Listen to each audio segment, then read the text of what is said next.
വഞ്ചി വീണ്ടും തിരുനക്കരയിൽ തന്നെ എന്ന് പറയുന്ന പോലെ ഇപ്പോൾ ഈ 2019 അവസാനം ഇപ്പോൾ ഒരു വിവാദത്തിലൂടെയാണ് കടന്നു പോകുന്നത്. നമുക്കറിയാം സിസ്റ്റർ ലൂസി വിവാദം. സിസ്റ്റർ ലൂസിയുടെ പ്രതിസന്ധി ആരംഭിക്കുന്നത് അവർ വഞ്ചിയം സ്ക്വയറിൽ പോയി സിസ്റ്റേഴ്സിന് ഐക്യദാർഢ്യം പ്രകടിപ്പിച്ചപ്പോഴാണ് എന്ന് പറഞ്ഞാൽ പിതാവ് അതിനെന്താണ് മറുപടി തരിക? ഇതേക്കുറിച്ച് ആധികാരികമായി പഠനം നടത്തിയത് ഞാനല്ല, സിസ്റ്റർ അംഗമായിരിക്കുന്ന ഫ്രാൻസിസ്കൻ ക്ലാരിസ്റ്റ് സന്യാസ സമൂഹമാണ്. അവർ ഇതുമായി ബന്ധപ്പെട്ട് നടത്തിയിരിക്കുന്ന പഠനങ്ങളും നടപടിക്രമങ്ങളും ഒക്കെയും ഇതിൽ ആരോപണ വിധേയയായ സിസ്റ്റർ ലൂസിക്ക് നൽകിയിട്ടുള്ളതാണ്. അതിൻ്റെ നാൾവഴികൾ പരിശോധിച്ചാൽ 2003 മുതൽ ഈ സഹോദരി ഈ സന്യാസ സമൂഹവുമായി പല കാര്യങ്ങളിൽ അഭിപ്രായ വ്യത്യാസം ഉണ്ടായിരുന്നു എന്നാണ് ആ രേഖകളുടെ നാൾവഴി വായിച്ചാൽ നമുക്ക് മനസ്സിലാകുന്നത്. അപ്രകാരം അഭിപ്രായ വ്യത്യാസം ഉണ്ടായിരുന്ന ചില കാര്യങ്ങൾ തിരുത്തപ്പെടാവുന്നതായിരുന്നു, ചിലത് അവർ തിരുത്തിയിട്ടുണ്ടാകും.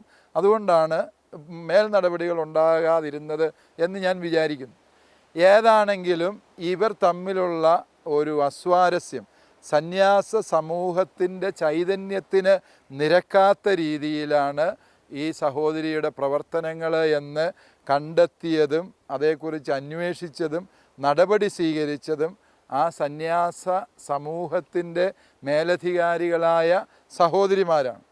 അവരുടെ തീരുമാനത്തിൽ ഒരു മെത്രാനും ഒരു കാലത്തും ഇടപെട്ടിട്ടില്ല എന്നുള്ളത് വസ്തുതാപരമാണ്. കാരണം സഭയുടെ കാനൻ നിയമം അതിന് വ്യക്തമായ മാർഗനിർദ്ദേശങ്ങൾ കൊടുക്കുന്നുണ്ട്. ഇത് ഒരു തെറ്റ് പറ്റിയാൽ അത് ചൂണ്ടിക്കാണിക്കും, ആ ചൂണ്ടിക്കാണിച്ചാൽ തിരുത്തിയാൽ ആ പ്രശ്നം തീർന്നു. ഇപ്പോഴാണെങ്കിലും ഈ സന്യാസ സമൂഹം എടുത്ത നടപടി ഞാൻ മനസ്സിലാക്കുന്നിടത്തോളം അത് പൗരസ്ത്യ തിരുസംഘത്തിൽ നിന്ന് FCC സഭയുടെ നടപടി ശരിയാണ് എന്നുള്ള നിലപാടാണ് സ്വീകരിച്ചതും അറിയിച്ചതും.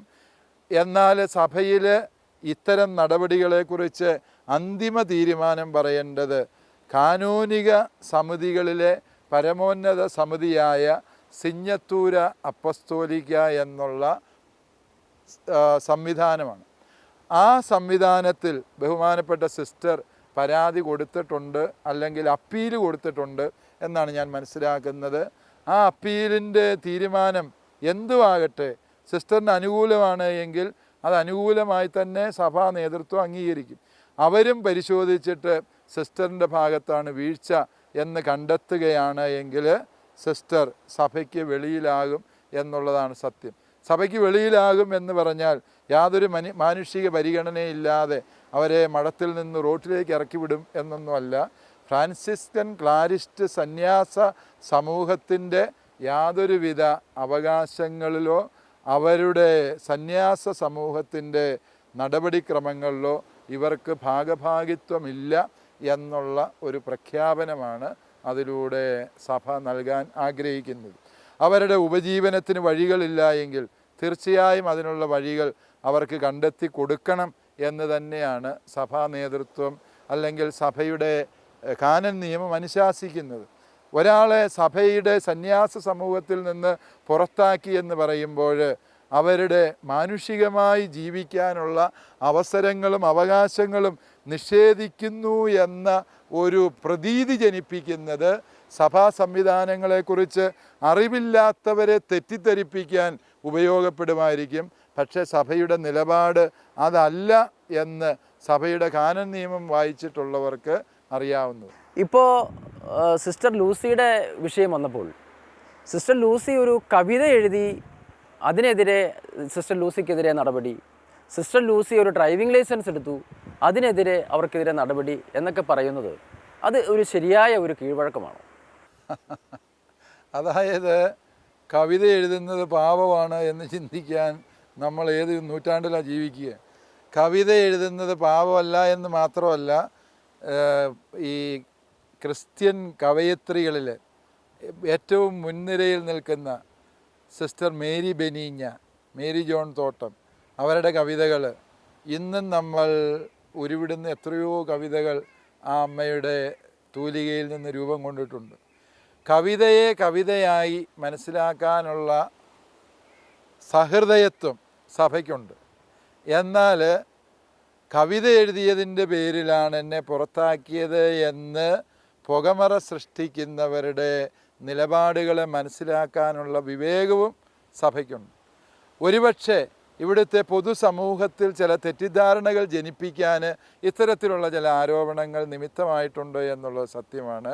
പക്ഷേ എന്ത് കാരണത്താലാണ് ഈ ഒരു നടപടി സ്വീകരിച്ചത് എന്ന് ചോദിച്ചാൽ അതിൻ്റെ വ്യക്തമായ കാരണങ്ങൾ രേഖാമൂലം ഇതിനു മുൻപ് 3 തവണ ഓരോ തവണയും ആരോപണങ്ങൾ കൃത്യമായി രേഖാമൂലം കൊടുക്കുകയും അതിന് മറുപടി ഈ ആരോപണ വിധേയയായ വ്യക്തി നൽകുകയും അത് തൃപ്തികരമല്ലാത്തപ്പോൾ വീണ്ടും കൊടുക്കുകയും ഒക്കെ ചെയ്ത നിയമ നടപടികളുണ്ട്. ആ നിയമ നടപടികളുടെ നാൾവഴികളും ഇന്ന് പൊതുസമൂഹത്തിന് പോലും സംലഭ്യമാണ് താനും. അതുകൊണ്ട് ഇത് കവിത എഴുതിയതിൻ്റെയോ ഡ്രൈവിംഗ് ലൈസൻസ് എഴുതിയതിൻ്റെയോ പേരിലാണ്, അല്ലെ മൂളിപ്പാട്ട് പാടിയതിൻ്റെ പേരിലാണ് പുറത്താക്കിയത് എന്നൊക്കെ പറയുന്നത് വസ്തുതകൾക്ക് നിരക്കാത്തതാണ്. കാരണം എത്രയോ സിസ്റ്റേഴ്സ് ഡ്രൈവിംഗ് ലൈസൻസ് ഉള്ളവരുണ്ട്, വണ്ടി ഓടിക്കുന്നവരുണ്ട്. അത് നമ്മൾ മനസ്സിലാക്കുക. പലരും ഉന്നയിക്കാറുള്ളൊരു ചോദ്യമാണ്, വൈദികർക്ക് വണ്ടി ഓടിക്കാൻ സിസ്റ്റേഴ്സിന് സ്വന്തം വണ്ടി മേടിക്കാൻ മേലെ? സിസ്റ്റേഴ്സ് വൈദികർ എന്ന് പറയുന്നത് തമ്മിൽ വ്യത്യാസമുണ്ട്.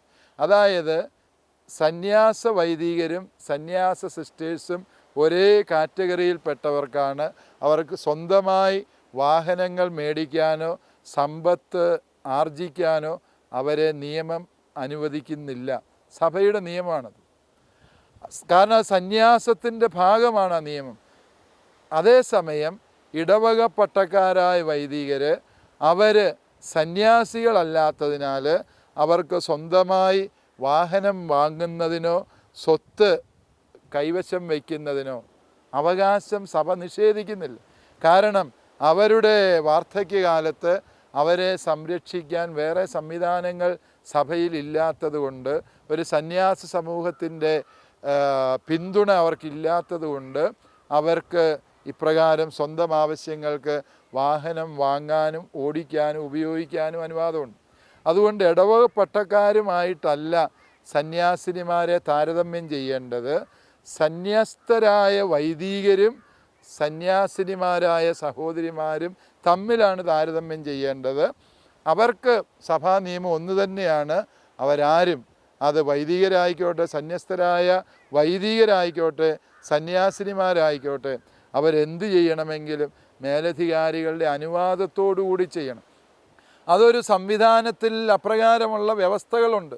കേരളത്തിൽ തന്നെ ഒരു DGP അല്ലെങ്കിൽ ഒരു ആ റാങ്കിലുള്ള വ്യക്തി സർക്കാരിൻ്റെ അനുവാദം കൂടാതെ പുസ്തകം പ്രസിദ്ധീകരിച്ചു എന്ന പേരിൽ നടപടിയെടുക്കുകയും ആ നടപടി ഇവിടെ കോടതി സാധൂകരിക്കുകയും ചെയ്തത്. അതുകൊണ്ട് ഏതൊരു സിസ്റ്റത്തിനും നിയമമുണ്ട്. ആ നിയമത്തിൽ പറയുന്ന വ്യവസ്ഥകൾ പാലിച്ചാലേ അതിൻ്റെ ഭാഗമായി നിൽക്കാൻ പറ്റുള്ളൂ.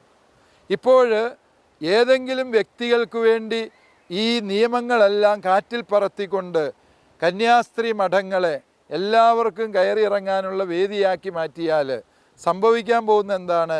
അവിടെ സ്വസ്ഥമായി സന്യാസ ജീവിതം നയിക്കുന്ന നൂറുകണക്കിന് സഹോദരിമാരുണ്ട്. അവരുടെ സുരക്ഷിതത്വത്തിന് ആരാണ് ഉത്തരം പറയുന്നത് എന്നതും കൂടി നമ്മൾ ഗൗരവമായി ചിന്തിക്കേണ്ട വിഷയമാണ്.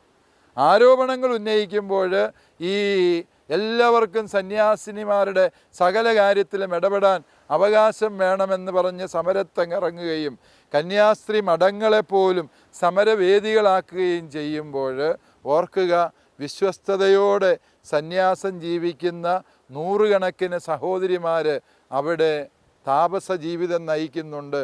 അവരുടെ സുരക്ഷിതത്വത്തെക്കുറിച്ചുകൂടി പൊതുസമൂഹത്തിന് തിരിച്ചറിവും അവബോധവും വേണ്ടതുണ്ട്. പിതാവ് പറഞ്ഞു കവിത എഴുതിയതിൻ്റെ പേരിൽ നടപടി എടുക്കാറില്ല. പിതാവ് അതിൻ്റെ തുടർച്ച എന്ന നിലയിൽ സിസ്റ്റർ ലൂസി തന്നെ എഴുതിയ കർത്താവിൻ്റെ നാമത്തിൽ എന്ന പുസ്തകം DC ബുക്സ് പ്രസിദ്ധീകരിക്കുകയുണ്ട് ഈ അടുത്ത നാളിൽ. ഇപ്പോൾ ലേറ്റസ്റ്റ് ആയിട്ട് കത്തി നിൽക്കുന്ന ഒരു വിവാദം അതാണ്.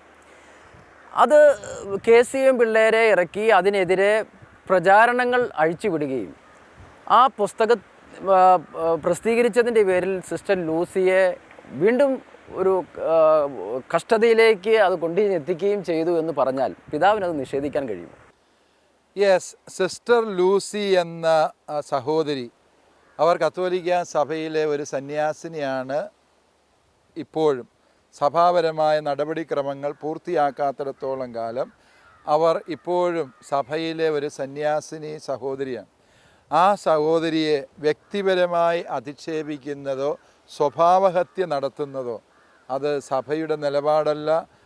അത്തരം പ്രവർത്തനങ്ങൾക്ക് സഭയുടെ പിന്തുണയുമില്ല. പക്ഷേ ഇവിടെ നമ്മൾ മനസ്സിലാക്കേണ്ടത്, സിസ്റ്റർ എഴുതിയ പുസ്തകം എന്നിവിടെ പറഞ്ഞു അല്ലേ?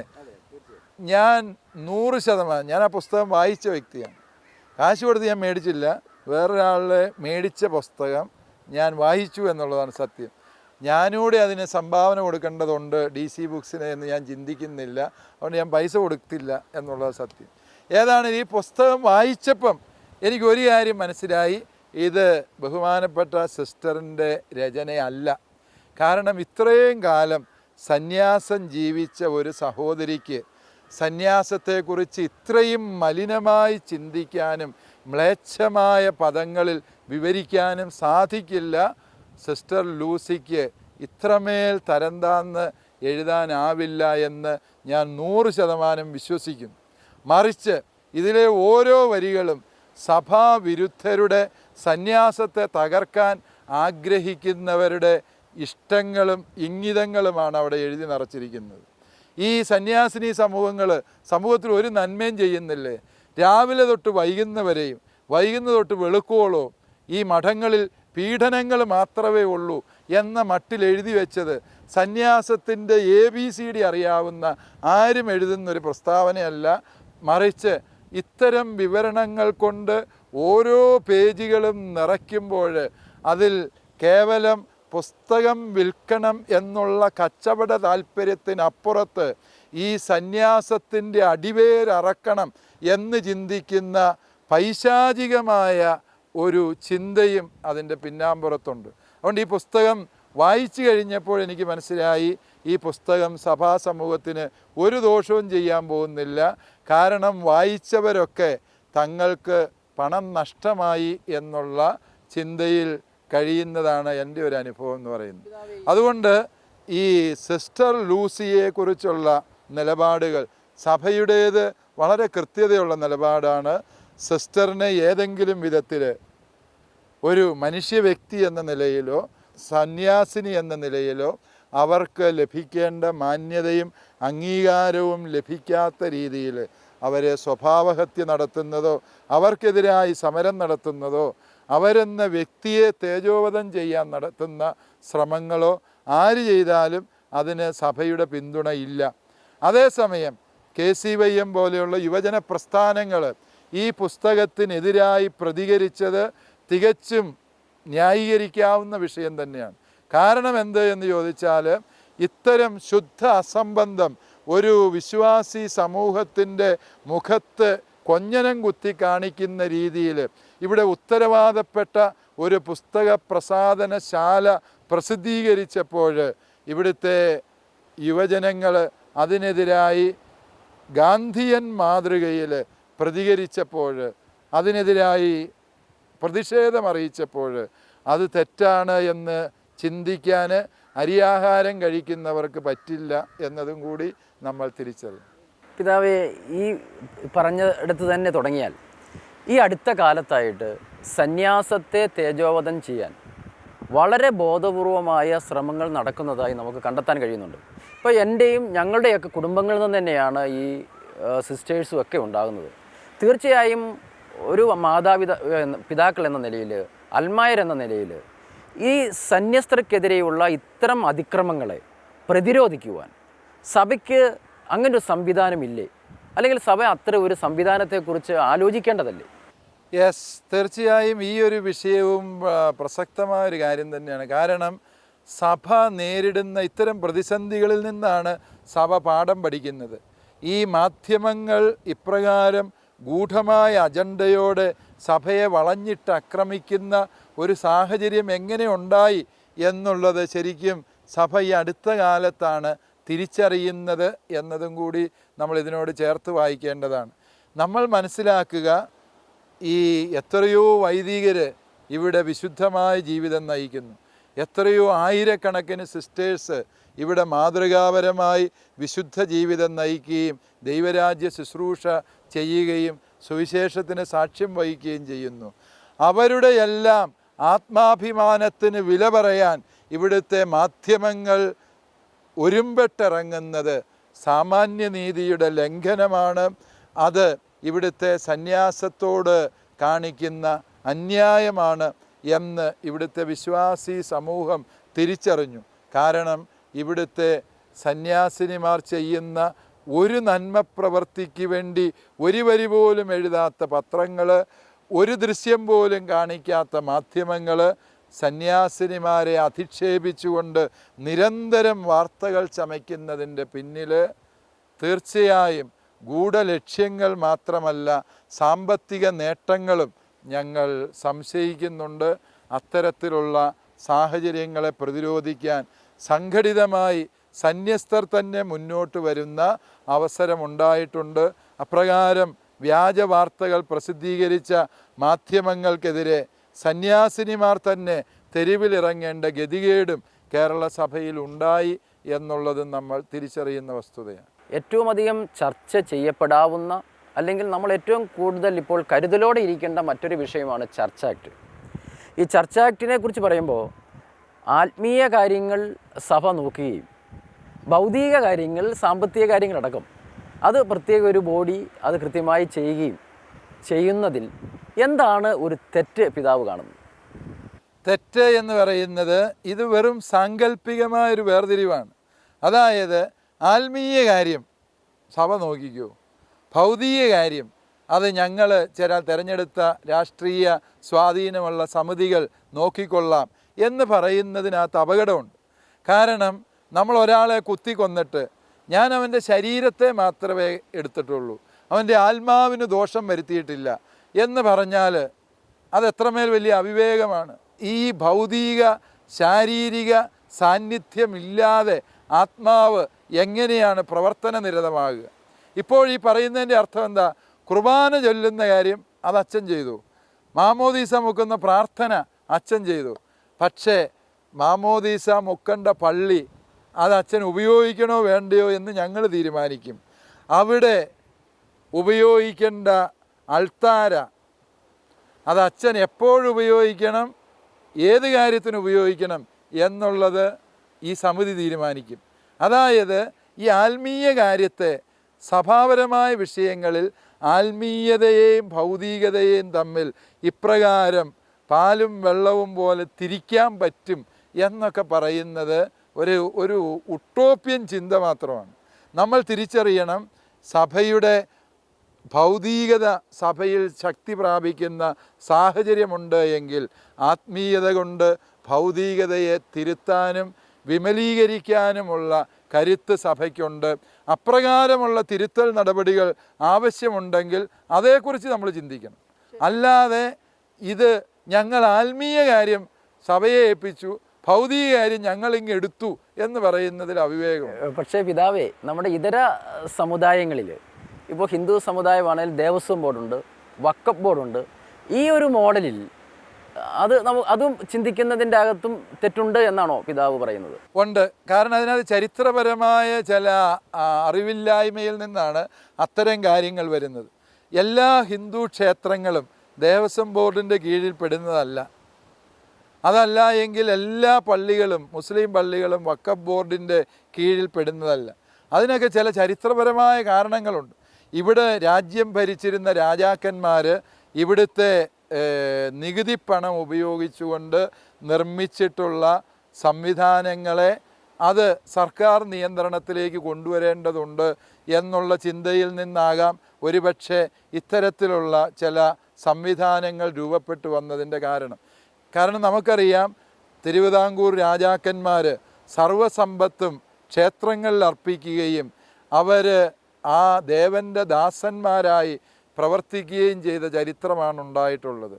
ഇനി ഈ ദേവസ്വം ബോർഡ് വന്നാൽ വിശ്വാസപരമായ കാര്യങ്ങളിൽ ഒരു കുഴപ്പവും വരികയില്ല എന്ന് പറയുമ്പോൾ നമുക്കറിയാമല്ലോ, ഈ അടുത്ത കാലത്ത് ശബരിമല വിവാദം ഉണ്ടായപ്പോൾ വിശ്വാസികളുടെ നിലപാട് എന്തായിരുന്നു, ദേവസ്വം ബോർഡിൻ്റെ നിലപാട് എന്തായിരുന്നു? നമ്മൾ ചിന്തിച്ചാൽ മതി. വിശ്വാസ കാര്യങ്ങളിൽ ഞങ്ങൾ ഇടപെടുകയില്ല, അതേസമയം അത് ഭൗതിക കാര്യത്തിലാണ് ബോർഡ് ഇടപെടുന്നത് എന്ന് പറയുമ്പോൾ ഈ ബോർഡുകൾ വിശ്വാസ കാര്യത്തിന് ഏത് രീതിയിലുള്ള പിന്തുണയാണ്, പിൻബലമാണ് കൊടുക്കുന്നത് എന്നുള്ളതിന് സമീപകാല സംഭവം തന്നെ പ്രത്യക്ഷ ദൃഷ്ടാന്തമാണ് എന്നതും കൂടി നമ്മൾ തിരിച്ചറിയേണ്ട വസ്തുതയാണ്.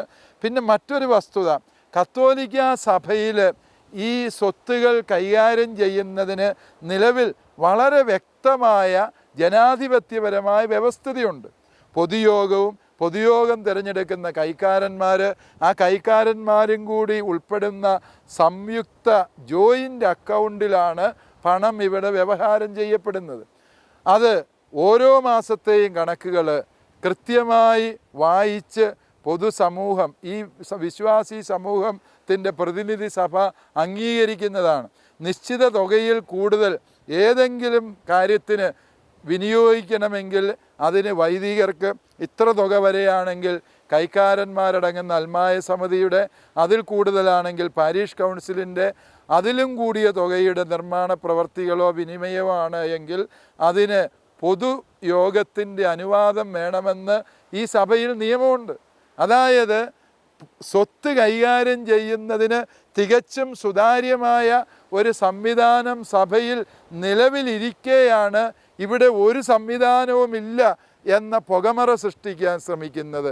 അതാണ് ഈ ബില്ല് മറച്ചു പിടിക്കാൻ ശ്രമിക്കുന്നതും സഭയെ കരിവാരി തേക്കാൻ ശ്രമിക്കുകയും ചെയ്യുന്ന ബില്ലാണ് എന്ന് പറയാൻ സഭയെ നിർബന്ധിക്കുന്നത്. വീണ്ടും ഒരു അടിസ്ഥാനപരമായ പ്രശ്നം കൂടിയുണ്ട്. ഇവിടെ വിഭാവനം ചെയ്യുന്ന രീതിയിൽ ഒരു ചർച്ച് ആക്ട് നടപ്പിൽ വന്നു കഴിഞ്ഞാൽ പിന്നെ ഈ കേരള സഭയുടെ രീതി എങ്ങനെയായിരിക്കുമെന്ന് ചോദിച്ചാൽ ചൈനയിലെ നാഷണൽ ചർച്ചിൻ്റെ രീതിയായിരിക്കും. അതായത് കുർബാന ചെല്ലുന്നത് അച്ഛന്മാർ തന്നെ, സംശയമില്ല. പക്ഷേ പള്ളി എവിടെ പണിയണം, പള്ളി എപ്പോൾ തുറക്കണം, എപ്പോഴടയ്ക്കണം, എപ്പോഴാണ് കുർബാന വേണ്ടത്, ഏത് പള്ളിയിൽ ഏതച്ഛൻ വരണം എന്നെല്ലാം തീരുമാനിക്കുന്നത് സർക്കാർ നിയന്ത്രിത ഇത്തരം സമിതികളാണ് ചൈനീസ് നാഷണൽ ചർച്ചിലുള്ളത്. അതിന് അവർ മാർപ്പാപ്പായെ അംഗീകരിക്കാൻ പാടില്ല. കാരണം എന്താണ്? ഈ രാജ്യത്തിന് വെളിയിലുള്ള സംവിധാനമാണത്, അത് പാടില്ല. അപ്രകാരം വന്നു കഴിയുമ്പോൾ നിലവിലുള്ള കത്തോലിക്ക സഭയുടെ ഘടന സമ്പൂർണമായും തിരുത്തി എഴുതപ്പെടുന്നു. റോമാ മാർപ്പാപ്പായ്ക്ക് ഈ കേരള സഭയുടെ മേൽ ഒരു അവകാശവുമില്ല, ഒരു നിർദ്ദേശവും ഇവിടെ കൊടുക്കാൻ പറ്റാതെ വരും. കാരണം എന്താണ്? ഇവിടെ മെത്രാന്മാരെ നിയമിക്കാൻ റോമാ മാർപ്പാപ്പായ്ക്ക് അധികാരമില്ല. അത് നിയമിക്കേണ്ടത് ആരാണ്? ഈ സമിതി തീരുമാനിക്കേണ്ട അവസ്ഥ വരും. വികാരിച്ചനെ നിയമിക്കാൻ ഇനിമേൽ മെത്രാന്മാർക്കല്ല അവകാശം വരുന്നത്. ഈ സമിതി പറയുക ഈ അച്ഛനെ ഞങ്ങൾക്ക് വേണ്ട, അല്ല ഈ സമിതി പറയുകയാണ് ഇന്നയാളെ ഞങ്ങൾക്ക് അച്ഛനാക്കി ഇങ്ങ് തന്നേച്ചാൽ മതി എന്ന് പറഞ്ഞാൽ അത് അംഗീകരിക്കേണ്ട അവസ്ഥയിലേക്ക് വരും. വാസ്തവത്തിൽ കത്തോലിക്ക സഭയ്ക്ക് കേരളത്തിൽ മാത്രമായിട്ട് ഇങ്ങനെ ഒരു ഗവൺമെൻറ് നിയന്ത്രിത സംവിധാനമായി നിലനിൽക്കുക എന്നുള്ളത് സഭയുടെ ഘടനയിൽ അസാധ്യമായൊരു കാര്യമാണ്. അപ്രകാരം പ്രാദേശിക സ്വഭാവമുള്ള ഏതെങ്കിലും സഭകൾ അതിനെ പിന്തുണച്ചു എങ്കിൽ നമ്മളതിന് ഉത്തരവാദികളുമല്ല. മറിച്ച് കത്തോലിക്ക സഭയുടെ ഘടനയിൽ ഈ ഒരു സംവിധാനം രൂപപ്പെടുത്തിയാൽ ചൈനീസ് നാഷണൽ ചർച്ചിൻ്റെ ഗതികേടിലേക്ക് കേരള സഭ നീക്കി നിർത്തപ്പെടും എന്നുള്ളത് തിരിച്ചറിയാനുള്ള വിവേകവും ക്രാന്തദർശനവും ഇവിടുത്തെ സഭാ നേതൃത്വത്തിന് ഉള്ളതുകൊണ്ട് തന്നെയാണ് ഈ ബില്ലിനെ സഭ വ്യക്തമായ നിലപാടുകളോടെ എതിർക്കുന്നത്. ഈ ചർച്ച് ആക്ടിലൂടെ പിണറായി സർക്കാർ, ഇടതുപക്ഷ സർക്കാർ സഭയിലേക്ക് കടന്നു കയറാനും സഭയുടെ പ്രവർത്തനങ്ങളിൽ കൈകടത്താനുമുള്ള ഒരു ശ്രമമായി ഇതിനെ പിതാവ് കാണുന്നുണ്ടോ? അങ്ങനെ കാണാനുള്ള സാഹചര്യം ഇപ്പോഴില്ല എന്നാണ് ഞാൻ വിചാരിക്കുക. കാരണം എന്താണെന്ന് ചോദിച്ചാൽ പിണറായി വിജയൻ ഗവൺമെൻറ് വരുന്നതിന് മുൻപേ ഈ ചർച്ച് ആക്ട് ഇവിടെ ഉണ്ടായിരുന്നു. അതായത് ഇവിടെ ഒരു ഭരണപരിഷ്കരണ കമ്മീഷൻ VR കൃഷ്ണയ്യരുടെ നേതൃത്വത്തിലായിരുന്ന കാലത്ത് നടപ്പിൽ വരുത്തിയ അല്ലെങ്കിൽ നിർദ്ദേശിക്കപ്പെട്ട ഒരു വ്യവസ്ഥിതിയാണിത്. പക്ഷേ ഇത് നമുക്കറിയാം അദ്ദേഹം VR കൃഷ്ണയ്യർ എന്ന മഹാനായ ന്യായാധിപനോടുള്ള എല്ലാ ആദരവും നിലനിർത്തിക്കൊണ്ട് തന്നെ പറയാം, അദ്ദേഹം ഈ ബില്ല് രൂപീകരിക്കുന്നതിൽ ആ കാലഘട്ടത്തിലെ സഭയുടെ വിമർശകരുടെയും വിമതരുടെയും വാക്കുകൾ മാത്രം കേട്ടിട്ടാണ് ഈ ചർച്ച് ആക്ട് അദ്ദേഹം എഴുതിയുണ്ടാക്കിയത്. അത് എഴുതിയുണ്ടാക്കിയതല്ല, ഈ വിമതന്മാരുടെ നാവിന് അദ്ദേഹം നിയമ പരിരക്ഷ നൽകുന്ന രീതിയിലൊരു ബില്ലുണ്ടാക്കി എന്നുള്ളതിൽ ഇവിടുത്തെ സഭാ നേതൃത്വത്തിന് VR കൃഷ്ണയ്യർ എന്ന മഹാനായ ന്യായാധിപനോട് പ്രതിഷേധമുണ്ട്. ആ പ്രതിഷേധം ഞങ്ങൾ അന്ധകാലത്ത് അറിയിച്ചിട്ടുള്ളതുമാണ്. പക്ഷേ അത് ഏതെങ്കിലും ഒരു മുഖ്യമന്ത്രിയുടെ ഗൂഢ അജണ്ടയാണ് എന്ന് പറയാൻ സഭ ഇപ്പോൾ തയ്യാറാകുന്നില്ല. തന്നെയുമല്ല, ഈ ചർച്ച് ആക്ട് നടപ്പിലാക്കുന്നതിനെക്കുറിച്ച് സർക്കാർ ചിന്തിക്കുന്നില്ല എന്ന് ബഹുമാനപ്പെട്ട മുഖ്യമന്ത്രി ശ്രീമാൻ പിണറായി വിജയൻ അഭിപ്രായപ്പെടുകയും ചെയ്തത് ഞങ്ങൾ മുഖവിലേക്ക് എടുക്കുന്നുണ്ട്. പിതാവേ, കാർഷിക മേഖലയിലെ പ്രതിസന്ധികളിൽ തലശ്ശേരി അതിരൂപത ക്രിയാത്മകമായി ഇടപെടുകയും ഉത്തര മലബാർ കർഷക പ്രക്ഷോഭം എന്ന പേരിൽ ജനലക്ഷങ്ങളെ അണിനിരത്താനും കഴിഞ്ഞു എന്നതൊരു വസ്തുതയാണ്. പക്ഷേ സഭയിൽ ഈയിടെയുണ്ടായ കഴിഞ്ഞ കാലങ്ങളിലുണ്ടായ ഭൂമി വിവാദവും ജലന്ധർ സിസ്റ്റർ വിഷയങ്ങളും ഒക്കെ ഒന്ന് മൂടി വെക്കാൻ, അതിനെ ഒന്ന് അൽമായരുടെ ഇടയിലേക്ക് അതിനെ ഒന്ന് മയപ്പെടുത്തിയെടുക്കാൻ വേണ്ടി ബോധപൂർവമായിട്ട് നടത്തിയ ഒരു പ്രക്ഷോഭമാണ് ഇത് എന്ന് പറയപ്പെടുന്നു. ഇതിനെക്കുറിച്ച് എന്താണ് പിതാവിന് പറയാനുള്ളത്? യെസ്, ഈ ആരോപണം ഞാനും കേട്ടിട്ടുണ്ട് പല ചിലരിൽ നിന്ന്. അതായത് കോട്ടും സൂട്ടും ഇട്ട് ശീതീകരിച്ച മുറിയിലിരുന്ന് ചർച്ച നടത്തുന്നവന് കർഷകൻ്റെ വിഷയം ഒരിക്കലും വിഷയമായിട്ടില്ല എന്നുള്ളതാണ് സത്യം.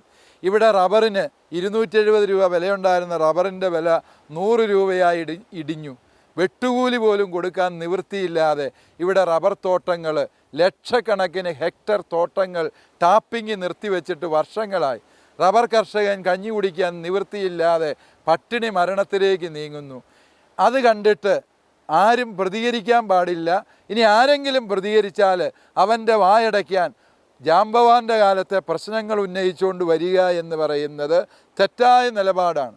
ഈ തലശ്ശേരി അതിരൂപത ഈ പ്രദേശത്തെ കർഷകർ എന്നെല്ലാം പ്രതിസന്ധിയിലായിട്ടുണ്ടോ അന്നെല്ലാം ഐതിഹാസികമായ സമരരംഗത്തിന് നേതൃത്വം കൊടുത്തിട്ടുള്ള ചരിത്രമുള്ള സഭയാണ്. കൊട്ടിയൂർ കുടിയിറക്ക്, ഗൂഡല്ലൂർ കുടിയിറക്ക്, പുൽപ്പള്ളി കുടിയിറക്ക്, അതുപോലെ തന്നെ കാക്കടവ് സമരം, അതുപോലെ തന്നെ വാഴമല സമരം, വടക്കേക്കളം കുടിയിറക്ക്, ഇതിനൊക്കെ എതിരെ സഭ നടത്തിയ ഐതിഹാസിക സമരങ്ങളുണ്ട്.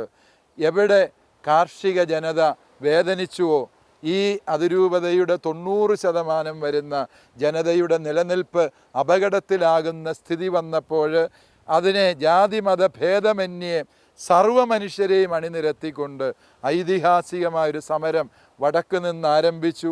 വടക്ക് നിന്ന് ഉയർന്ന ഈ കൊടുങ്കാറ്റ് പിന്നീട് പാലായിലേക്കും ചങ്ങനാശ്ശേരിയിലേക്കും കാഞ്ഞിരപ്പള്ളിയിലേക്കും ഇടുക്കിയിലേക്കും വയനാട്ടിലേക്കും താമരശ്ശേരിയിലേക്കും ഒക്കെ പടരുന്നതിൻ്റെ ചരിത്രമാണ് നമ്മൾ കണ്ടത്.